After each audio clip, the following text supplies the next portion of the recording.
I'm on top of the world, eh? I'm on top of the world, eh? Been waiting on this for a while now, paying my dues to the dirt. I've been waiting to smile, eh? Been holding it in for a while, eh? Take you with me if I can. Been dreaming of this since a child. I'm on top of the world. I've tried to cut these corners, tried to take the easy way out. I kept on falling short of something. I could have gave up then, but then again I couldn't have, 'cause I've traveled all this way for something. I take it in but don't look down. 'Cause I'm on top of the world, eh? I'm on top of the world, eh? Been waiting on this for a while now, paying my dues to the dirt. I've been waiting to smile, eh? Been holding it in for a while, eh? Take you with me if I can. Been dreaming of this since a child. I'm on top of the world.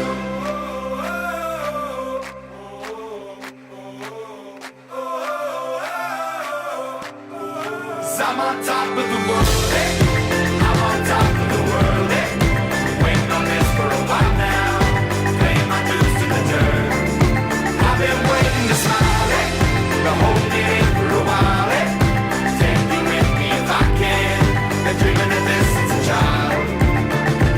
And I know it's hard when you're falling down, and it's a long way up, and you make the ground, but get up now, get up now. And I know it's hard when you're falling down, and it's a long way up, and you make the ground, but get up now, get up now. 'Cause I'm on top of the world, eh? I'm on top of the world, eh? Been waiting on this for a while now, paying my dues to the dirt. I've been waiting to start, eh? Hold me there for a while, eh? Take you with me if I can. Dreaming of this in the eye. I'm on top of the world.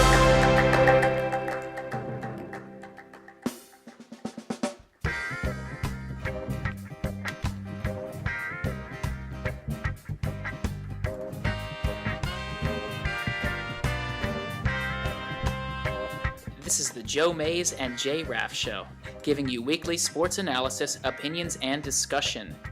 Now, here are your hosts, Joe Mays and J-Raff.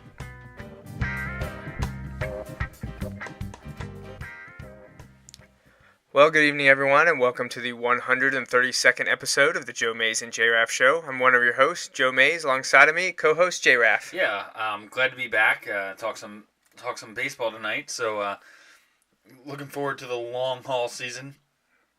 I'm going to try and enjoy as much of this looking forward to the baseball season as I can right now, because who knows how long that is actually going to last. Yeah, I don't know if you caught our show last week where Greg filled in for Justin, and we went over our expectations for the Phillies. They weren't sky high, that's for sure. They're actually probably pretty low, and I don't think we predicted them to be quite as bad as some of the other experts out there, and you know, publications and the like are having them as the second, third worst team in all of the majors. But neither Greg or I really thought they had much of a realistic chance at the playoffs. Greg is a little bit more optimistic than I was, having them closer to 500. I had them in the mid-70s for win total, and just all around pretty much the way it's been the last 2 years, getting enough pitching to probably do something, but not enough offense. And And we talked with Justin over the phone about how we needed the Phillies to have their veteran guys have just average healthy years. If they get that, they should be in contention for a wild card spot as a possibility.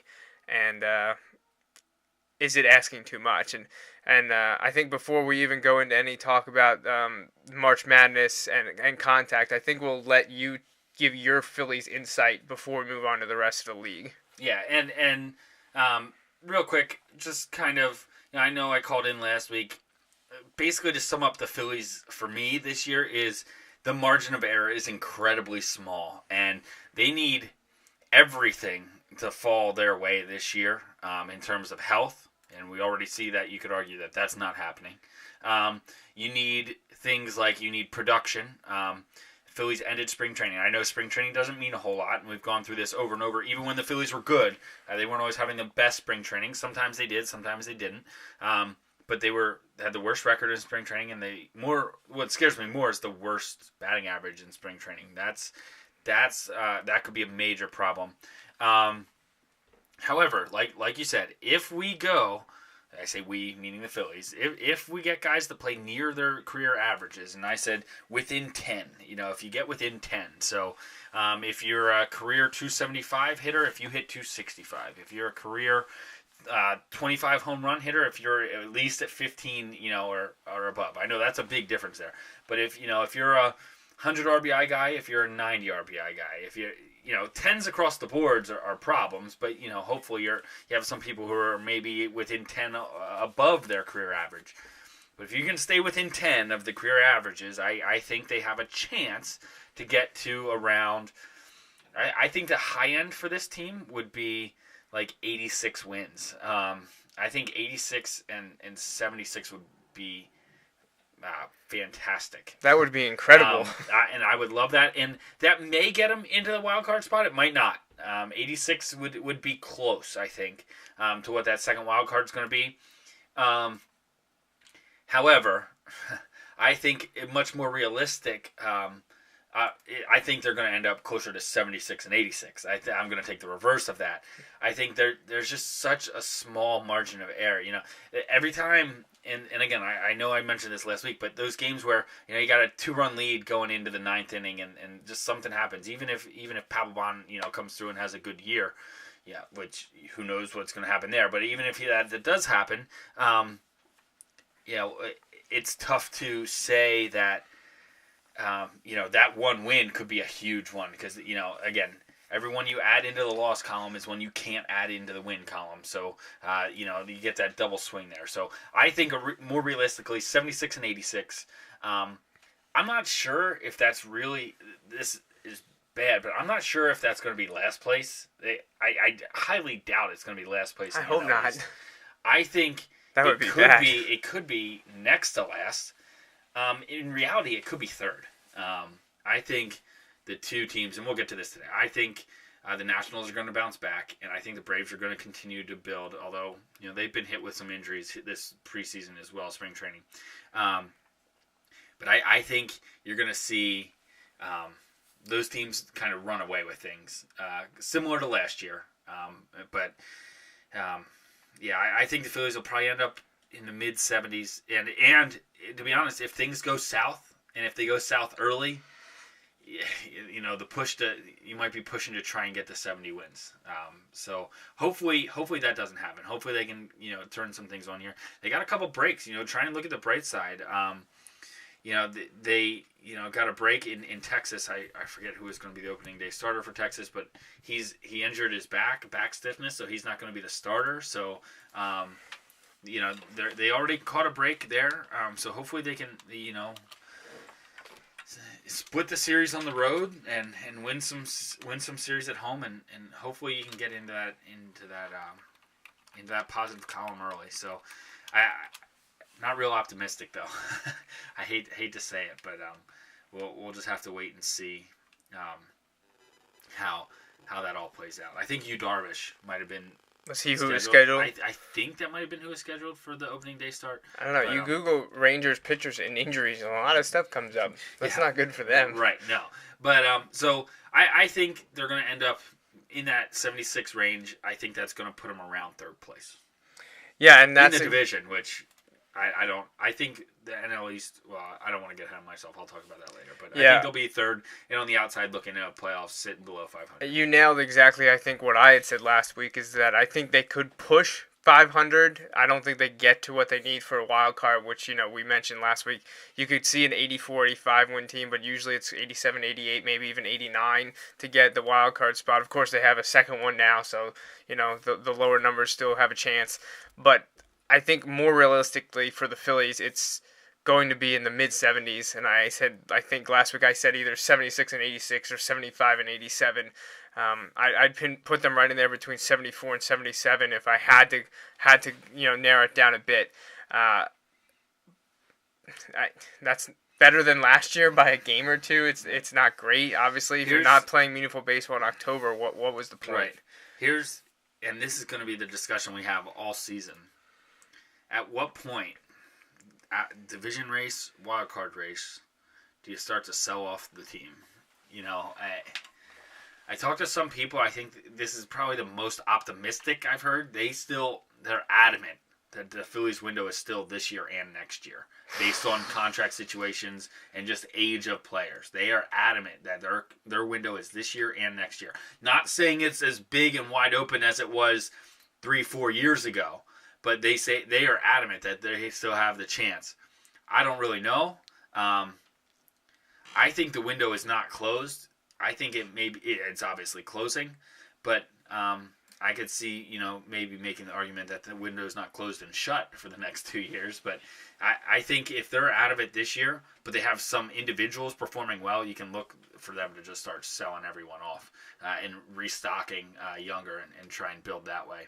On the other hand, I really can't predict at all what Ruben Amaro is going to do. For better or worse, I can't really predict. He's very unpredictable. I will give him that. Again, positives and negatives. Consistently inconsistent. Right. So we'll have to wait and see. Hopefully it turns out better than, kind of what we're predicting here. But again, I think we can all kind of see that coming. And even if they do have a good season, I'm not sure 86 is going to be enough to catch the Nationals or the Braves. No, I definitely don't think it is. We're going to be talking a lot about baseball tonight. We're going to throw in a little March Madness and I think even a little college football quickly here. But before we do so, we want to remind you that you can chime in on all these different topics that we're going to cover this evening. There's a whole bunch of different ways you can, get your voice heard on this show, be it calling in, sending us an email, or using social media. And Justin has some of that information for you. Yeah, we'd love to have your take on any of these things, either kind of a recap of your take on maybe where the Phillies will be next year, or not this year, next year, this upcoming season, starting tomorrow for them. We'd also like to have your take on any of the other teams or division races or any of that around the league. You can get in contact with us using the Mays Sandwich Shop hotline at 530-563-6297. Again, 530-563-6297. You can also email the show using the Mays Sandwich Shop inbox at joemaysandjraff@gmail.com. Again, joemaysandjraff@gmail.com. And Joey will tell you how to get in touch with us on social media. Yeah, those two ways that Justin mentioned are definitely the best way to contact us, especially if you want to talk live and just, put it all out there for us, put us on the hot seat, whatever. Same thing with email. We have that up during the show. But if you're a little more social media apt, Facebook, Twitter, also possibilities. We have a Facebook fan page. You can like us there and follow us on Twitter at Joe Mays and J-Raff.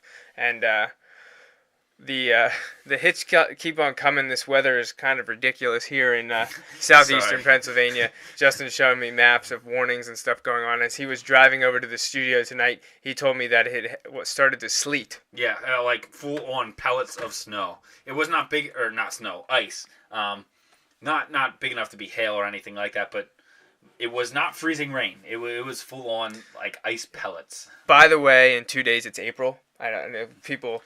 might not realize that based on the weather we've had April recently. Fools, it's snowing. snowing. Maybe it'll be 90 on Tuesday, and then we'll go back into this 30-degree stuff that we've been struggling through. But wonderful. Anyways, back to sports. Before we dive into, we're going to run through all the other 29 teams in the league and give you our predictions on how the season will play out, who's going to win the World Series and everything.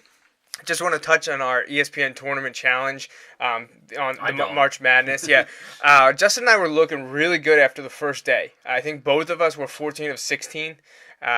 Really great start. I think we were tied for first place. 16 games into 63, we had this thing. We had it. We knew good. exactly what was going to happen. We were up there. And actually, I think there were 3 or 4 of us that had done really well on the first day. 2 of us and Adam, coincidentally, who we've had talked basketball before. There was another 1 or 2 that had great days as well. But now here we are. We're getting much closer to the end. And after today's results, neither of us stand a chance of winning. And depending on how it all plays out, neither of us might be in the top 10. We had 36 brackets entered, so we'll see how it all plays out next week when all is said and done. But for the time being, it's looking like, if you haven't checked the March Madness Bracket Challenge on ESPN in our group recently, with the results today, meaning Michigan State losing, which was highly disappointing to Justin and I because we both had them winning it all. This is actually for Tom Izzo's first graduating class that didn't go to the Final Four at all. Wow. So, these seniors on Michigan State team are the first class to never make it to a Final Four. But anyways, the only champion left for anyone in our challenge is Florida, the number 1 overall seed. They're the only team that's left. UConn, that's not a surprise. No one picked Wisconsin. Not really Maybe a a minor surprise. but not, yeah. They're a 2 seed. They had the chance, but a lot of people don't like Bo's team. Like they played plotting Big Ten. Chester guy, by the way, from Chester, and he was coaching against Hollis Thomas for Arizona last night, who was from Chester. No one also has Michigan or Kentucky, and that game is ongoing right now. It would have been nice to see Michigan, Michigan State, Wisconsin in representing the Big Ten. Coincidentally, Connecticut, Wisconsin, and if Michigan makes it, they're the last 3 teams to beat Florida. That's kind of crazy. Isn't that crazy? Yeah, that is kind of crazy. The biggest surprise has to be Connecticut, a 7 seed. Right. The other ones, Wisconsin a 2. I think Michigan's a 2. Kentucky would be an 8, but they're kind of a crazy 8 seed because they have so much talent. And we talked before the show about their struggles and why is that. But they obviously have a lot of athleticism and a lot of career talent. If they lost to Florida by 1 in the SEC championship, if they win, they're probably a top 4 seed, meaning 4 or higher in one of the brackets. So. That 8 could be misleading because 3 of their losses were to Florida. But anyways, the standings. As it stands right now, Ryan Janchosik is the leader at 1, but he had Michigan State winning, so he has no chance for getting any more points. He's up by 40 on kind of the field. 0 possible points remaining. His PPR is 0, and I think probably 20 of the 36 brackets have no possible points remaining. Right. So unless UConn wins it, I guess if UConn winning you're right. He could get it. It can't be against Florida because if Florida goes, that'll be points for the people. But they're on the same side. You're right. That's right. Florida, Connecticut will play. So if UConn wins, I guess he would win. Yeah. So if Connecticut wins it all, even though he had Michigan State, he will prevent anyone from getting more points because Florida is the only team left for a bunch of these people, except for one person. That it has any bearing on this. There might be other people that took Michigan to go to the Final Four, but the only one that means anything for is, I believe, my Uncle Bob. I think that's him. I think he entered. He is currently in 3rd with 740 points, 10 points behind second place, 50 points behind our leader. But he has Michigan in the Final Four. If Michigan beats Kentucky and goes to the Final Four,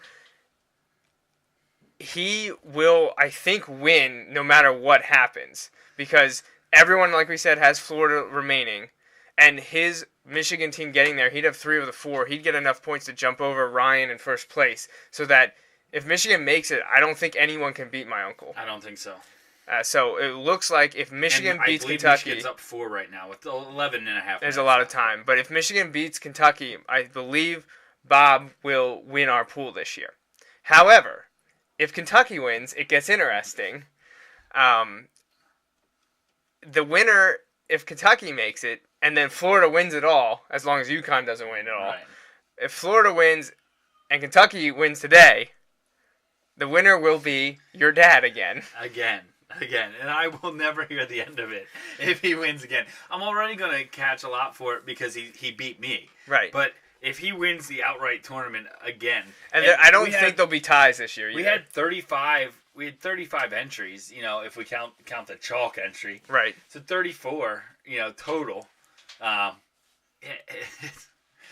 Yeah, well, we're definitely going to hear about that for a while. Yeah, and unfortunately, if Florida wins it all, it means my dad will get more points, and he's going to jump over me. And he's been pulling for anyone that played against Michigan State and Louisville for the last 2 weeks because he knew that's who I had in the final. So when Louisville went down the other night, that was disappointing, but I knew I still had Michigan State. But now that they went down today, that one hurt. And if Florida wins it all, my dad's going to beat us, and he's definitely not going to let us live it down. It's kind of like Michigan State football and basketball have kind of switched roles. Michigan State basketball has laid an egg late in the season lately, last few years, and Michigan State football has come through, starting especially this last year, winning the Rose Bowl and everything. So kind of an interesting dynamic there. But so if you followed all of that, if Connecticut wins it all, Ryan Anchosik will be our winner. If Michigan beats Kentucky today, I believe no matter what, Bob Mays will be our winner. If Kentucky beats Michigan and then Florida wins it all, I believe your dad Jeff will win it all. Yeah, and I think if Kentucky wins, as long as UConn doesn't win, right, my dad would win. Yes, right, you're correct. So your dad is pulling for Kentucky right now, and then not UConn. Then as anyone but UConn. That's essentially what it amounts to. Yeah, that's what it would take. So. Okay, and the last thing before we run down our baseball stuff is I think we need to touch on some football recruiting, which sounds crazy because it's March and signing day's in February. Right, it's something that we usually mention a couple times, maybe in the fall, but just more in reference to how teams are actually doing. We rarely update recruiting at this time other than maybe February on near signing day. Yeah, but what's going on in Happy Valley right now is unlike anything we've seen in modern recruiting, because it's tracked so ridiculous. It's so over the top now how much of this is tracked, and these high school kids making these decisions. There's literally millions of dollars made by these recruiting sites doing what they do. And one of the best out there is 247 Sports. I really like that one. They do a composite rankings where they take not just their rankings but all the other big ones, ESPN, Scout, and the like, and they combine everything to come up with kind of a consensus. And even if it doesn't completely agree with their rankings, they give you what it looks like overall. Well, Penn State has just gone on a tear. James Franklin, as we all know, was hired in January to be the new Penn State head coach after Bill O'Brien left for the NFL, and he's just done an absolutely incredible job, better than I think anyone could possibly even dream of. I think the only thing holding him back right now is the lack of a 5-star guy. He hasn't got one of those yet. But when you already have 11 recruits for next year's recruiting class, which I think is more than quite possibly everyone in the nation. I don't know if there's any other teams that have more than Penn State's 11, 2 of which they got this weekend. 8 of those 11 are 4-star guys. If you're unfamiliar with recruiting, 5 stars is the highest you can get. 8 of the 11 are 4-star, and 5-star guys are rare. Right, there aren't a lot of 5-star guys. I think in ESPN's, again, this is a different one. I think in ESPN's last year's class, I think there might have only been like 7 or 8. Okay, I was gonna say maybe 10 to 20. Right. It varies, but there weren't a lot last year. So it's really hard. There aren't 5-star guys to go around. I think you know what.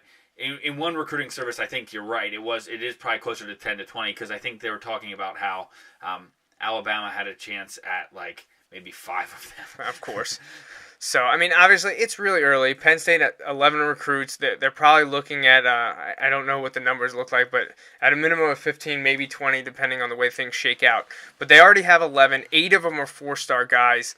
They got 2 this weekend, both 4 stars, an offensive lineman for New Jersey, and today they got the best linebacker, the best recruit in the state of Indiana. And just what they're doing with everything that's gone on over the last few years is just kind of incredible. And like the recruiting analysts, not just the ones that cover Penn State, have really taken notice. As it stands right now, Penn State has the number 2 recruiting class in the nation. Yeah, and that is amazing. To kind of put some of those numbers into perspective, and please keep in mind, I understand there were unique situations the last 2 years at Penn State, 3 years, whatever you want to say, that changed the game completely in terms of what it takes to recruit and what you're going to get recruiting and how many kids you can recruit and all those things which will affect your overall ranking. In the last 2 years combined, the last 2 recruiting classes combined, or Bill O'Brien's 2 recruiting classes, I should say, they had 8 total 4-star recruits. They have 8 in this class alone. They have 8 in this class. Now, again, I understand there are differences, and those 8 were amazing to even get those 8. I'm not trying to take anything away from that, but just give you an idea. Also, when we talk about the scarcity of 5 stars, Christian Hackenberg, who is the number 1 overall, pocket passer, by most, at least the way I recall it, he was fringe. Was a 4-star. He did hit 5-star in some services. Yes, he did. But for a lot, he was still considered a 4. To kind of give you an idea of where a 4 can be. Now, there are 4s that also don't work out. Don't get me wrong. But you have some of your best recruits are going to be your 4-star recruits. That is a very high ranking. And Penn State currently has 8 of them, which is awesome. And probably the best thing as it stands right now is that Penn State's in an incredible position to dominate the state that James Franklin mentioned. They currently have 4 of the top 9 prospects in the state of Pennsylvania, and I believe it's at least 4 of the remaining 5 or 5 of the remaining 10 total. There's 6 of the top 10 left. We have 4 of them. I think 5 of the 6 are Penn State leans according to recruiting services. Right. So Penn State could realistically see 8 or 9 of the top 10 players in the state of Pennsylvania, which is one of the top 5 states in the nation for football prospects. They could get 8 or 9 of them. Right, that would be incredible, and that's the base you need to build on. And they talk about how one of the big things to keep in mind with recruiting is that it snowballs. You get they talk about it with wide receivers and quarterbacks. Penn State hit on a quarterback 2 years ago. They got Hackenberg. He had a great freshman year. Now they're getting big-time wide receivers to come in. They're getting big-time wide receivers to come in, which is going to draw more quarterback recruits, which will draw more wide receiver. Now, it's like that with other positions, too, but those are some of the key ones that you see a lot of, and it just kind of tends to snowball like that. Big recruits tend to draw other big recruits, which is good, and hopefully can be the case for Penn State here as they continue to move forward. Even better is that the 2 people they got this weekend weren't considered Penn State leans. No. They were interested in Penn State. They might have been in their top 3, top 5, but they were considered leans towards Ohio State. Yeah. That's who the lineman from New Jersey. He was considered an Ohio State lean. It's like a division win. It's right. A win for you and a loss for them. Opponent. Correct. And then the linebacker they got today from Indiana. What school's in Indiana? One you might have heard of. I think Notre Dame. I think Notre Dame. Yeah. 100% of the predictions for where he'd go were Notre Dame. Yeah, as of Thursday, he was projected by considered 100%. Basically a lock. Right, he was 100% projected to Notre Dame, and then he visited Penn State this weekend. Committed this weekend. Now, again, keep in mind, we understand 100% of these guys who their job is to kind of predict where these chips are going to fall. You know, they have a reasoning behind it. So this is still up in the air. You know, things are still nothing is in stone until February. Right. But either way, this is unfamiliar territory for Penn State for a long time. If you look back at that class, the Derek Williams class in the early 2000s, that was Penn State's best, probably their best recruiting class of my conscious adult, right. Of my conscious Penn State fandom. They've had big recruits, and they've had lots of recruits, but they didn't necessarily have top recruiting classes. So this is shaping up to be one of the best recruiting classes at Penn State in a long time. If it keeps up at this pace and they get a 5-star guy and a couple more 4-star guys, land 8 or 9 of the top 10 in Pennsylvania, it'll be a top 10 class. It probably will be a top 5 class, and I think that would easily be the best Penn State recruiting class ever. It'll be really hard to get a top recruiting class because one of those teams, one of those SEC schools, get 2 or 3 5-stars. Georgia, Alabama, or LSU. USC or UCLA. Somebody's going to pull off and get some of these big-time recruits, and that's just going to shoot them way up the rankings, and that's fine. You've got to look at it. What interests me more is where do you stand in the Big Ten? Out of the Big Ten schools, where are you in your rankings? Because those are the teams you're going to play the most. Ohio State and Michigan would be a huge accomplishment. That would be huge, yes. Especially because now with the realignment with Rutgers and Maryland being added, they're in our division. If you go back, when the rumors were that James Franklin was going to be the guy to start heading to Penn State, there were anonymous quotes from other coaches and other recruiting people who said, the idea of Franklin at Penn State, so with the support and the system and the fan base and the money, in terms of facilities and all that stuff at Penn State, he said that scares a lot of coaches in terms of recruiting because he did well at Vanderbilt, where again, Vanderbilt, great institution, Not a pedigree, not a sports powerhouse. Didn't have the support to get these top teams. At Penn State, he does, supposedly. So we'll kind of have to wait. And see how it plays out, but it's exciting to see how this all goes. All right, well, we should probably live up to the banner at the bottom of our broadcast right now about the 2014 MLB Preview. If you haven't caught on, we're not real anxious to talk about our MLB Preview. No, and that's because when the Phillies aren't good, you don't want to talk about teams that are going to be better than them, Right. which is 2/3 of the major leagues. But we're going to start right now. We're going to go over their predicted win-loss and do an over-under. So these are coming from a gambling site, so they're all going to be half wins. And we're just going to say over or under. We're going to run through all the 29. Well, we'll talk Phillies too, but we already covered that, so that'll be a quick one. We'll do all 30 teams, then we'll break them down by division and finally give you our World Series win before we head out of here in 15 minutes. So quickly, number one team entering the Major League Baseball season this year is the Los Angeles Dodgers. Money talks. Yeah, and in all honesty, aside from the couple years there where they played the Phillies and kind of got that rivalry was more of a flash in the pan than anything else. Yeah. Historically, they're not rivals, and really even now they're not big rivals. No. It was just those couple playoff series. I like the Dodgers. I don't really know why. I think it might have been because that was one of the earlier stadiums I went to in terms of this trying to check stadiums off the list kind of thing. I like the Dodgers. I like Magic Johnson. He's hard not to like. And I think because they haven't won recently, those teams that spend the most, which the Dodgers did this year, are hard to root for a long time. But like the Red Sox, prior to their World Series wins, they were the lovable losers. Now, Right. I'm not calling the Dodgers the lovable losers, but you're more indifferent because they don't win all the time. I think if they start winning all the time, it'll become much more annoying. But Oh, right. right now, I don't really think they're not a big pain to me. The site we're looking at has the over-under at 92.5 wins. What would you say? I think I'm going over. I'm absolutely going over. I think 92.5 is low. Now, I hate to doubt people who have a ton of money riding on things, like Vegas would, but I just think 92.5 is low for them. I mean, you look at that Philly squad from 3 years ago now that put up over 100 wins. I think the Dodgers can get to 100, so I'm definitely going over for them. Yeah, I think they're going to take off. A lot of that, and this is obviously no surprise, will depend on how is the middle to bottom of that division. If the Giants are the only other good team in that division, look out, you could break 100 wins. If the Rockies can put together a decent year, if Some are high, the Padres. Depending on those, Right. Are they going to feast on their division, or is it going to hold them back a little bit? Right. It could be the difference between 95 and 100 wins. But still, yeah. At the same time, at 92.5, I'm going over because yeah. I think they definitely get to 95. I think right. I was going to say if this was 95.5, I would.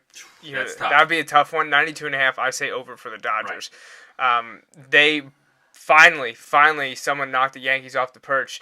15 straight years the Yankees had the highest payroll. Dodgers, you're number one. So we'll see what they can do. They're the consensus, they're the team to beat. Yeah, and that across the board, they've got all the pieces. Now, it'll be interesting. Clayton Kershaw on the DL, so he needs to get healthy. He and his $215 million contract. So I'm sure the Dodgers are anxious for that to get back to. Next best team, according to over-under for wins, is another National League team. That is the St. Louis Cardinals at 90.5. Where do you see them? I see slightly over. I think they're going to end up between 90 and 95 wins. Yeah, I agree. I think 90.5 is close, but I still would go over. I think you're looking at probably 91, 92. So close to that point, but I still would lean over for them. Right, and there's some teams that we'll get to, and I think are going to start to get a little bit better in their division at the bottom end, like the Cubs. But I think some teams are going to start to fall off, too, some of the other teams that were pushing at the top there. So I think the Cardinals are going to be in that 90. I think 92 is a really good number. I think over 90, but not pushing the Dodgers for best record in baseball or in the National League. We got 3 straight American League teams. The Tigers at 89.5, and then the Oakland Athletics and Tampa Bay Rays both at 88.5. 2 of these 3 teams, I'm going to go with over. I would say I'm going over on 2 of the 3 as well. The only one that I doubt are the A's, and I just don't know why. I guess because they're a bunch of no-name, it's like the movie Moneyball all over again, and they play in a crappy situation. Yes. Out in the Coliseum. Yeah, it really stinks to be the A's and have to play in the Coliseum. But I guess I don't see the A's getting to 80. I think they're good. I don't know if I see them pushing 90 wins. I think the Tigers get 90, 91. I think the Rays probably the same thing. I don't see the A's getting. I'm not going to say that they're only going to get 80, but I think they're closer to 86, 87 than they are to 88, 89. I agree. I think the A's may win the division, but I think they're going to be closer to that 85 to 88 wins as opposed to 89 and up into the 90s. So I'm going to go under on the A's, over the 90 wins or higher for the Tigers, and then I think you're going to see close to 90 wins for the Rays. All right, the next two on this list are the NL East rivals, the Nationals, the Braves. Everyone expects them to vie for the division crown. They have the Nationals at 88.5 and the Braves at 87.5. I personally would flip them. I think the Braves will end up being the better team, just like we said last year. We thought the Nationals take a step back. I think the Braves will be able to hold off the Nationals. I think it'll be close. I would actually peg the Braves at about 88, 89, with the Nationals just 1 or 2 back behind them. So I would go under for Washington, but over for Atlanta, and I think you're the opposite. Yeah, I am going the opposite. I'm going to go, and this is not fandom. Please let me be clear about this. Obviously, it really kind of hurts me to root for either of these teams, and not that I'll be rooting, but I think the Nationals are going to be over. I think they're going to be close to 90 wins, and I think the Braves... are pretty much dead on. I may say under here, actually. I think they may get to like 85 to 87 wins. Wouldn't surprise me to see them in the high 80s. But if I had to pick, I'll go under. But I think they're clearly still going to be in second place. I think the Nationals are going to win by about 3 or 4 games over the Braves. I think the Nationals rebound from last year and kind of get it together this year. Some people have talked, they think the Nationals might be more of the Mets situation, and whereas they had their chance and they missed it. And they need to kind of regroup before they make another push. I think they're going to get it done, though.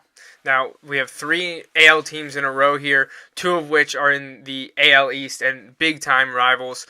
We have the Red Sox at 87.5, and then both the LA Angels and the New York Yankees at 86.5.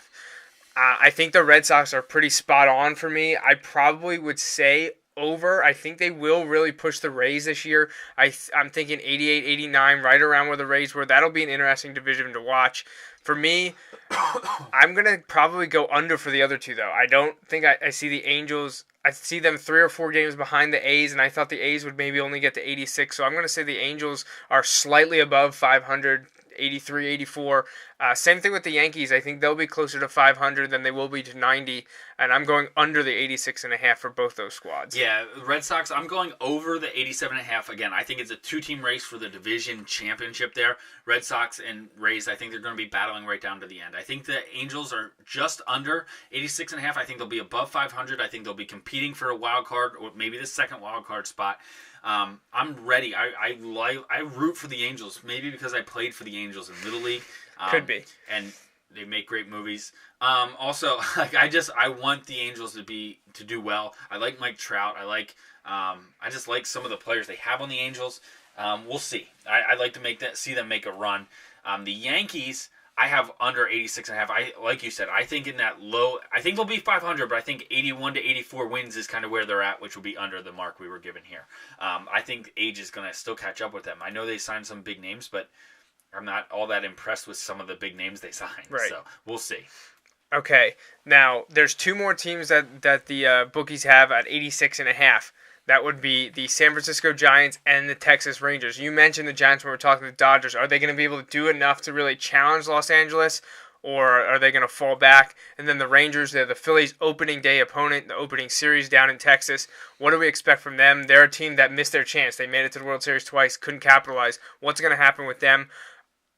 I think they both go under that. I don't have a lot of high hopes for either. I think the Dodgers are much better than all those teams out there in the NL West. So I think the Giants are going to be above 500, but I think closer to what you said with the Yankees, 82, 83, 84. I don't think they quite get to 85, 86 like they say here.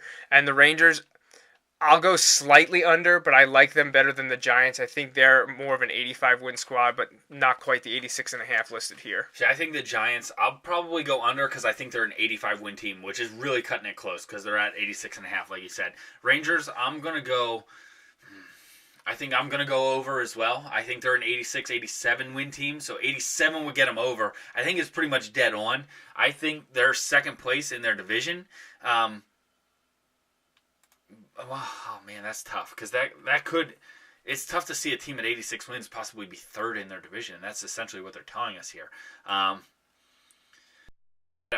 don't see that happening. I don't see all three, Rangers, Angels, and Oakland, all being 86 wins or higher. That's right. not gonna happen. So you know what? I think I'm going to put the Rangers under, but still vying for a playoff spot. But I'm going to have them under as well, right at kind of like 83, 84 wins.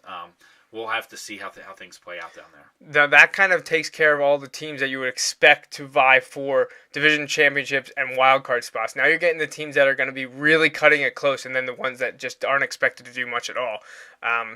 Probably, I'll give the benefit of the doubt to 4 teams with a chance. Then anyone below these 4 teams, the odds are probably against them. The Reds of Cincinnati, 84.5. The Pirates, 83.5. The Royals, 81.5, with the Mariners at 81.5. So 2 NL teams, 2 AL teams, and I think I like the way it sets up. I would take the 2 NL teams over the 2 AL teams, but that is those two. I honestly think I would probably go under on 3 of those 4. I'm going to go under on 3 of those 4. I'm going to say, I think I agree with you, but let's see if I'll say under on 3 of the 4, but there's only which team do you have? Let's start at the bottom. Mariners. Under. 81.5 is too high for them. I think they're a below 500 team.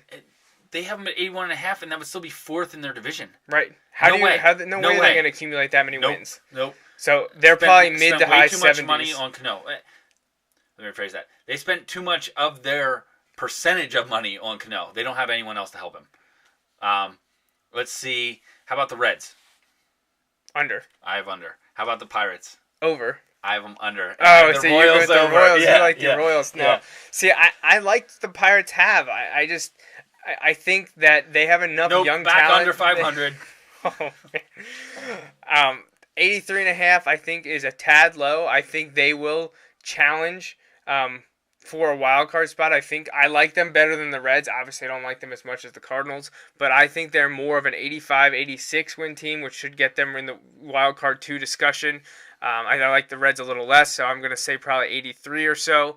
But yeah, Royals and Mariners to me. Royals, I could see it, but I'm going to say 500, so I'm just going to tad under. But yeah, Mariners way under. I think the Royals could peak out at like 85 wins this year. I really want to see them make the wild card spot, just because it's the Royals. Right. But we'll have to wait and see. All right, 3 squads at 80.5 with 2 at 79.5. Diamondbacks, Orioles, Indians, Brewers, Blue Jays. I'm definitely going under on the Diamondbacks. I don't see out in that division. I agree. I think the Dodgers are going to run away with it. The Giants are a better team than them. I don't like Diamondbacks at 8.5. And I think a team that wasn't mentioned yet. I know they're low, but I think they're going to end up being above the Diamondbacks by the end of it. But yeah, Diamondbacks under 80.5. I don't think they're really going to be close to 500 there at the end. The Orioles, tough division. I really want to pick over. Yeah, I'd like to say over. I think 80.5 is pretty much dead I think you're pushing. I think 500 would be great. 80, 82, 81, and 81. Right. I think that's so. I'll say under just for the sake of it. Indians. I want to pick over. I do too, but I think they're right around where they're going to be. I think 81, 82 wins would be great. So I'll say over, but I don't think it's enough to get them in the playoffs. I agree. I can't really. And now Brewers, Blue Jays. Just because of who we've already talked about in front of them, too many teams in front of them to get close to 80 wins. I'm going to say under for both. I agree. I'm going under both. Padres, I'm going under there as well at 78.5 because I think the division is going to distance themselves. I don't think far. I think they'll be high 70s, but I just don't see them having enough to get over the top there to get the push for 500. I'm basing this on nothing, but from stuff that other than the stuff that I've read, I don't know what exactly the Padres did to get this much better all of a sudden. But I'll say over just for argument's sake. Maybe they get the 79. And apparently no one likes the Rockies, and I think you're higher on them than some. I think they're going to be okay. You're going to go over the 76.5 on Colorado. I'll stick with the under and say that they're not going to be able to do that. I'm not going to say they're going to compete for their division or anything like that. I just think they're going to be, maybe, I think they'll be closer to 500 or a couple games over 500. The other team at 76.5, besides the Rockies, are our Phillies. And, if you listened to the beginning of the show and last week, you know that Justin and I both were right in this spot for what we thought they would do. Begrudgingly, I'm going to say under, because I think ultimately... If I have to pick over or under, if I think one is more likely than the other... Is it going to be 77 or 76 is essentially what they're asking. Right, and I think it's much more likely to be 76 or lower than 77 or higher. I think I said 75 and 87 last week. That's under, so I got to say under for the Phillies. Yeah. I think that's actually very generous for them there, because ESPN, the magazine, had them barely hitting 70. Right, yeah. I think... Yes, I have to agree with you. 76.5 is an interesting number there. I hate to say it, but I think they're just more likely to hit under there. All right, White Sox 75.5 under. I'll say over. I think they're high 70s. I think is where they'll end up. Mets, I actually will say over, because I think them and the Phillies are going to be challenging each other for the third spot in the NL East. That means absolutely nothing. I'll say the Phillies pull it out just because I'll be the homer in that regard. I think the Phillies get 75 or so. I'll say the Mets at over, and I think they're right behind. I think they get to 74. Yeah, and I think they'll be over. Again, I don't think they're competing for over 500 or anything like that. I think they'll be over as well. All right, now we're getting way down on the bottom. Minnesota Twins 70.5, Cubs and Marlins 69.5, and then the Astros at 62.5. I'm gonna go under on the Twins, Cubs, and Marlins, and I'm gonna go over on the Astros just because I think I can completely agree. I don't think they're gonna lose 100 games. When you start talking like 60, you're talking like historically bad teams. Right, I completely agree. I'll go Cubs and Marlins, but over on the Astros to round it out. All right, quickly before we end here and get caught up on the March Madness craziness going on, run down the AL East. I would probably say Rays, Red Sox, Yankees, Orioles, Blue Jays. Yes, I agree. That's how I'm going to have mine. I'm going to put Orioles above the Yankees just because I want to. Just because you want to, yep. Okay. Not because I think it'll happen, because that's what I'm rooting for. AL Central, I'm going to go Tigers. Boy, that's not a very good division at all. I'm going to go Tigers, Royals, Indians, White Sox, Twins. Same. Okay. Wow. This was not scripted by any means. We're doing this off the top of our heads right here. Okay. Out in the AL West, I'm going to say, no,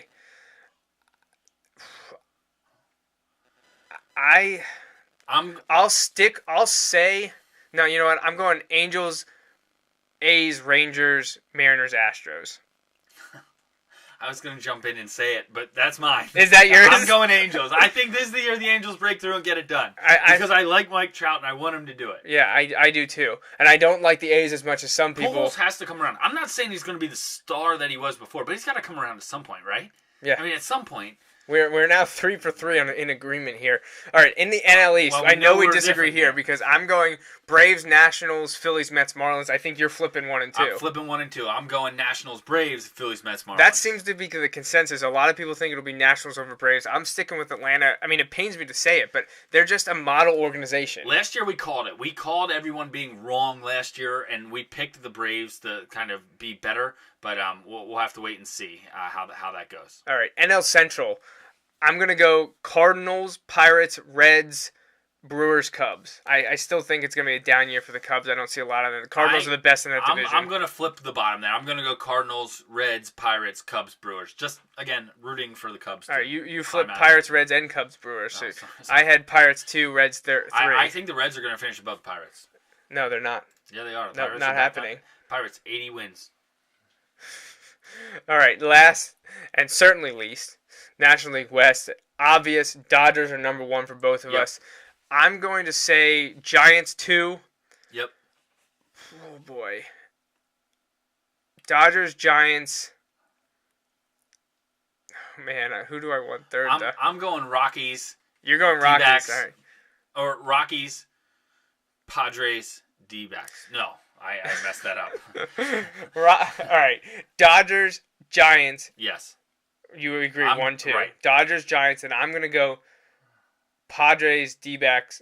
No, Padres, Rockies, D-backs. I think the D-backs are taking a step back. I switched the Rockies and Padres. Yep. So you have them 3-4. Right. Okay. Sorry. That's it. All right. So we know who our division champs are. We're not going to get into wildcard predictions because that would be futile. It would be really difficult to do. Of those teams that you think will make the playoffs, what's the World Series matchup? I think this is the one I picked last year or close to it. I'm picking Dodgers, Tigers, and I'm going to go. What am I giving a champion here? Do you want me? Oh yeah. I'm going to go Dodgers in 6 games over the Tigers.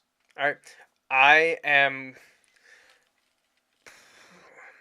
It's not what baseball wants to see, by the way. The team that spends the most go out and win the most. But No. they do want to see LA. They won't mind seeing LA win. I think it's set up to have a great Dodgers-Cardinals in the National League Championship Series, but I'm going to take the Cards to upset the Dodgers. And in the American League, I think it's going to be Tigers-Rays, and I'm going to take the Rays. So I'm going to have Cardinals-Rays, and I'm going to have the Rays win it. I'm going to have them overcome the shades of the Phillies from 2008, and I think the Rays take the Cardinals down. I don't want to see the Cardinals there again because the last few years, the last decade, this would be, I think, their 4th trip there. Right. And a couple of times they beat the Phillies through the playoffs, so that would be no good. But I think Cardinals-Rays, and I'll take the Rays to win it. I'll go against money and the predictions, and I think Cardinals-Rays, that's what it's going to be. Yeah, I can see that. I think they'll both be there competing for it at the end. All right, and to quick update you before we leave, Michigan lost to Kentucky in an incredible game that came down to the wire, but that means one thing. That means if UConn doesn't win, and actually, we'll know on Saturday night who wins our bracket. Pool. Yep. If UConn wins, I believe you know him. Ryan Yanchosik, yes. Ryan Yanchosik will win. Oh, that's good. Joey's just angry. Wrecking things now. And if Florida wins the semifinal game, I believe my dad will repeat as champion. Yeah.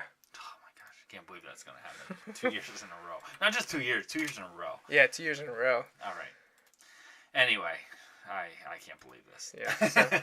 So that's it. Thanks for joining us tonight. Let's see. Next week's show, we're actually going to talk hockey. We're switching gears, going to go hockey, do a playoff preview. I know there'll be a week left in the season, but the way things shake up, we got to take care of that now. We'll give you a little hockey preview next week before taking a few weeks off for a little spring break due to previous engagements that we both have and as well as the Easter holiday coming up. So, but we will be back next week for episode 133. We'll be talking NHL playoffs. Any shout-outs to you? Not off the top of my head. Couple birthdays in my family. Last week was my cousin Todd's. Yesterday was my aunt Joyce's, and my cousin Matt's is coming up. So there's a lot of stuff going on in the spring. So happy birthday to all of them. A little late or a little early, and I think that's it. I don't think I have anything else to add in that regard. So thanks for joining us. That wraps up the 132nd episode of the Joe Mays and J-Raff Show. We hope you tune in every Sunday evening at 6:30 for our Take on Sports. Until next time, I'm J-Raff. And I'm Joe Mays. Thanks for listening.